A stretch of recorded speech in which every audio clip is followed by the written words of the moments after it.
সময়ের সাথে সাথে সব কিছু নিজেকে থামিয়ে নিতে হয়। আমরাও খেলেছি, বাসুদারাও খেলেছে, তার আগে কিষাণুদা, বিকাশদা তারাও খেলেছে। খেপ যেটা আমরা জানি সেটা হচ্ছে একদিনে 5-6টা ম্যাচ খেলা। সেটা অনেকে হয়তো খেলে না, একদিনে একটা করে ম্যাচ খেলে, কিন্তু তারপরেও সেটা খেপ বলায় তারা মানে মানসিকভাবে তাদেরকে যাদের বলা হয় তারা নানা রকমভাবে ঘর চালানোর জন্যে, নিজেকে চালানোর জন্য, নিজের ফ্যামিলিকে চালানোর জন্য খেলছে। এতে আমি মনে করি না তোমার কোনো বাজে কাজ করছে বা কারোর সাথে বেইমানি করছে। কেন 2 মাসে দিল্লি যে দলে আমি কোচিং করেছি সেই দলের ছেলেরা অনেক সময় তারা খেলছে এবং এটা কেন খেলে সেটা জানতে হবে। আমি এটাকে ভালো বা মন্দ বলতে পারবো না, কারণ আমার অ্যাজ এ কোচিং পয়েন্ট দিক থেকে দেখতে গেলে আমি যদি দেখি যে আমার কোনো খেলোয়াড় অন্য জায়গায় খেলছে, আমার যেটা মনের মধ্যে আশঙ্কা জাগে সে ইনজিওর্ড হয়ে গেলে কি হবে। কেন আমি নিজে ক্ষেপের মাঠ থেকে অবিনাশ রুইদাসকে নিয়ে ইস্টবেঙ্গলে সই করিয়েছি। তারা ক্ষেপের মাঠ থেকেই তো এসছে তারা। এটা ক্ষেপ খেলা, এটা তো খুব বাজে হয়েছে না? ক্ষেপ তো খেলতেই পারে, কিন্তু সে ঠিকমতো জায়গায় পৌঁছলেই হলো। काटू क्या अभी काटू? आप नहीं रुक जाओ। गेम कोई भी हो, पकड़ मजबूत होनी चाहिए। सीमेंट से पकड़ बनाए मजबूत। SRMB 550D TMT bar। নমস্কার, আমি সাইফ। এক্সট্রা টাইম বাংলায় আপনাদের স্বাগত। বাংলার ফুটবল আগের মতো নেই। বাঙালি ফুটবল আর আসে না। কেন আসে না? দেখুন, ISL-এ বাংলার দল আছে, বাংলার কর্মকর্তারা আছেন, বাংলার সমর্থকরা আছেন, কিন্তু বাংলার প্লেয়ার নেই। এই দায় কার? আসলে কি বাংলার প্লেয়ার নেই? এই যে কলকাতা লিগ চলছে, কত শয়ে শয়ে ছেলে এত ভালো ফুটবল খেলছে, তারা কি সত্যি ISL-এ খেলার যোগ্য নয়? প্রপার স্কাউট কি হয়? ধরুন, কোনো একটা দলে জাতীয় দলের এত তারকা খেলার সুযোগ পায় না, অথচ জাতীয় দল যখন খেলতে নামে ফুটবলাররা কোনো পারফর্ম না করে সুযোগ পেয়ে যান। বাংলার ওপরে কি বঞ্চনা হচ্ছে না? এই বঞ্চনার ফলে কি হচ্ছে? যদি ফুটবল, খুব তর্কের খাতিরে ধরে নিই, ফুটবল যদি একটা প্রফেশন হয়ে থাকে, ফুটবলাররা কি করে খাবে? কলকাতা লিগ 3 থেকে 4 মাসের, অধিকাংশ ফুটবলারের 2 মাসের পেমেন্ট দেওয়া হয়, তারপরে বলে ম্যানেজ করে নে। তাদের আবার পেমেন্ট কত? 10, 15, 20, আরও কম। তারা কি করে খাবে? তারা কি ফুটবল খেলবে না? চন্দননগর থেকে, কল্যাণী থেকে, বারুইপুর থেকে যে সমস্ত ছেলেরা মাঠে আসছে, তারা সারা বছর কি করবে? এই যে খেপ বলে যে শব্দ আছে আমাদের ফুটবলে, এটা অচ্ছুত করে রাখা। এই খেপই বোধ হয় কপাল, ফেট। এই খেপটাকে আর অচ্ছুত করার বোধ হয় জায়গা নেই। কেননা যদি প্রফেশন হয়ে থাকে, যদি কাজ হয়ে থাকে, ফুটবল যদি একটা শ্রম হয়ে থাকে, তার বিনিময়ে কিছু অর্থ উপার্জন হয়ে থাকে, তার বিনিময়ে যদি একটা পরিবার চলে, তার ওই দুটো পায়ের দিকে যদি তাকিয়ে থাকে একটা পরিবার, তার কাঁচা বাড়িটা পাকা হবে বা পাকা বাড়ির ছাদটা পড়বে, সেই বাংলার ছেলেটাকে হ্যাঁ খেপ খেলতেই হবে। খেপ শব্দটাকে তাই আর অচ্ছুত করবেন না। এটা আমাদের একেবারে অন্তরের আবেদন। খেপ লিগালাইজও করতে বলছি না। আমি তো আইনের লোক নই, বা আমরা কেউ আইনের লোক নই, কিন্তু এই গ্রামীণ ফুটবল বলুন, পাড়া ফুটবল বলুন, বারুইপুরের রাসমাঠে খেলা বলুন, বা ক্যানিং স্টেডিয়ামে খেলা বলুন, এগুলোতে না খেললে আমাদের বাংলার ছেলেরা, আমার বাংলার ছেলেরা কি করে খাবে বলুন তো? তার দুজোড়া বুট কিভাবে কিনবে বলুন তো? এই তো তর্ক চলবে এই বিষয় নিয়ে। আমরা আমাদের মতামত জানালাম। যে ম্যাচের থেকে এটার উৎপন্ন হলো এই বিষয়টা, এই আলাপ আলোচনাটা করতে বাধ্য হলাম। তুহিনকে নিয়ে আলোচনা হয়েছে। তুহিন আসলে স্টার প্লেয়ার, এবং হ্যাঁ, ওই খেপের মাঠের স্টার, তারকা। তার ISL-এ খেলার যোগ্যতা ছিল বা আছে। কে খেপ খেলেনি বলতে পারেন? কোন প্লেয়ার খেলেনি বলতে পারেন? এবং সেটাকে এই খারাপভাবে দেখাটা, ইগনোর করাটার কারণ হচ্ছে বড় দলে খেলিস, যদি চোট পেয়ে যাস কে দেখবে, এই তো।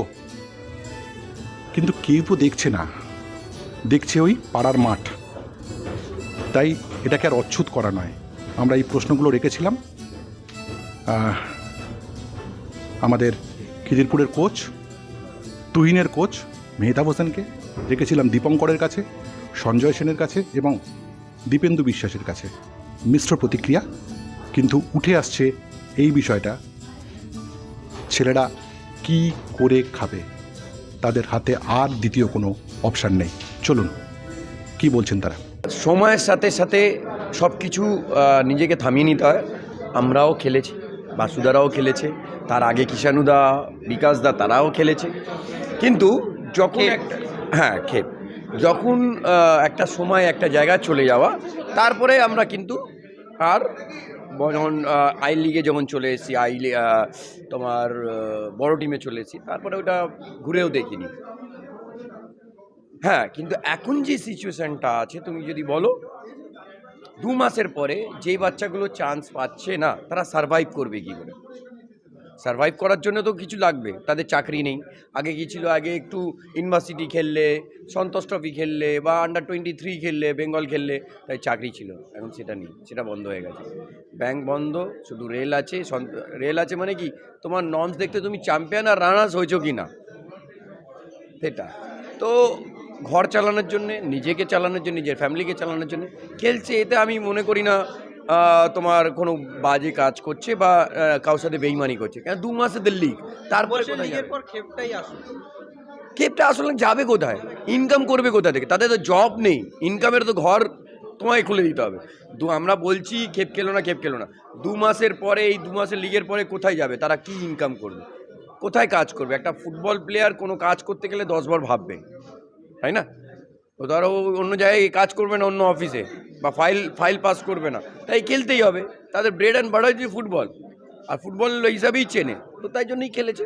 দেখো, আমাদের ছোটোবেলায় আমাদের একটা আন্ডার হাইট টুর্নামেন্ট হতো, ঠিক আছে? আমি আন্ডার হাইট টুর্নামেন্ট খুব কম খেলতাম, কিন্তু বিভিন্ন পাড়াতে বিভিন্ন যারা খেলাধুলো ভালোবাসতো, তারা এরমভাবে দল করে বাচ্চা ছেলেদের আন্ডার হাইট 4, 10, 4, 5 ফিট এই রকমভাবে টুর্নামেন্ট হতো তখনকার দিনে আমাদের সময়।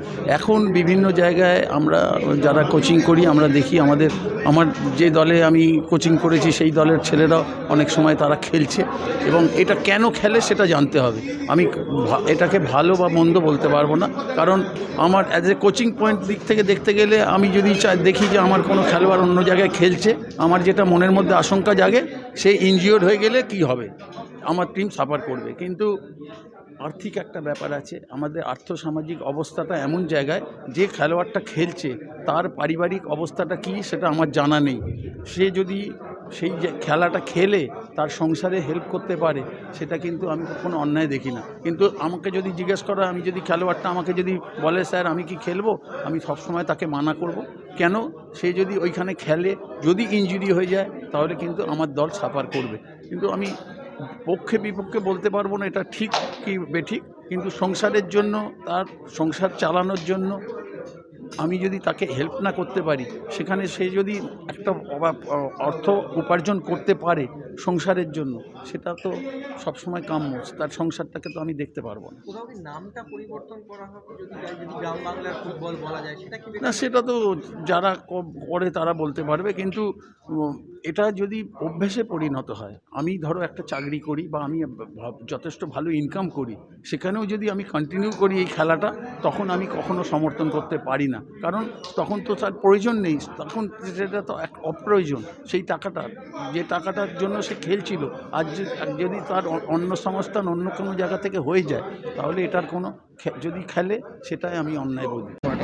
হ্যাঁ, খেলোয়াড়রা আর্থিক দিক দিয়ে হয়তো লাভবান হয়, কিন্তু খেয়ে পাওয়ার প্লেয়ারদের অনেক ক্ষতিও করে। তবে অনেক সময় যেহেতু আমাদের কলকাতা লিগের পরে অনেকটা সময় ফাঁকা থাকে, ওদের কলকাতা লিগের একটা কন্ট্রাক্ট হয়, তারপরে তো ওরা অনেক দিন না খেলার মধ্যে থাকে, তখন খেলোয়াড়রা সেই খেপ খেলে তারা জীবিকা, মানে তাদের ফ্যামিলিকে চালানো, সেটা তারা করে।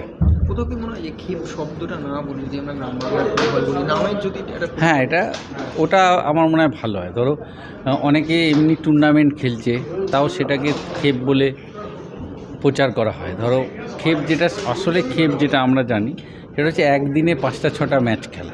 সেটা অনেকে হয়তো খেলে না, একদিনে একটা করে ম্যাচ খেলে, কিন্তু তারপরেও সেটা ক্ষেপ বলায় তারা মানে মানসিকভাবে তাদেরকে যাদের বলা হয় তারা নানা রকমভাবে ক্ষেপ ছাড়া তো উপায়ও নেই ফুটবলারদের ক্ষেত্রে। এই না, ক্ষেপ আগে একটা ব্যাপার ছিল যে মানুষ এমনি খেলতে যেত।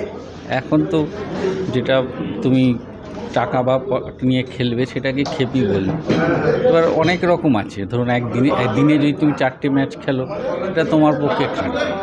তাই তুমি যদি একটা টুর্নামেন্ট খেলো সেটা আবার অনেকে ভালো বলে।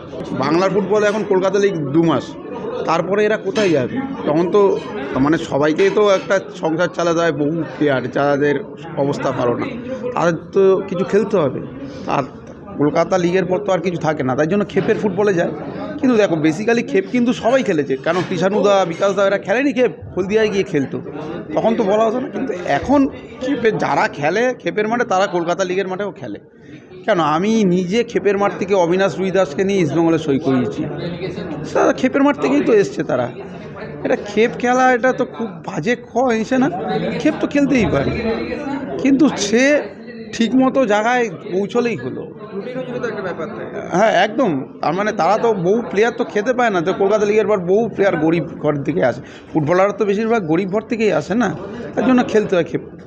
নামটা কি কোথাও যদি একটু গ্রাম বাংলার ফুটবল বলা যায়, সেটা কি ক্ষেপ? দেখো এখন তুমি তার মানে বহু বছর থেকে এইটার নাম চলে এসছে ক্ষেপ, ওইটাকে তুমি শর্ট করে চেঞ্জ করতে পারবে না যে এখন সেটা ক্ষেপ বলেই থাকবে।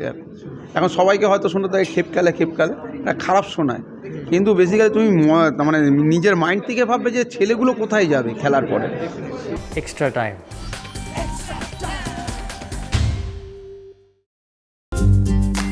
লেটেস্ট নিউজ আর এক্সক্লুসিভ ভিডিওর সঙ্গে আপডেট থাকতে এখনই সাবস্ক্রাইব করুন আমাদের ইউটিউব চ্যানেল। বেল আইকনে ক্লিক করতে ভুলবেন না যেন।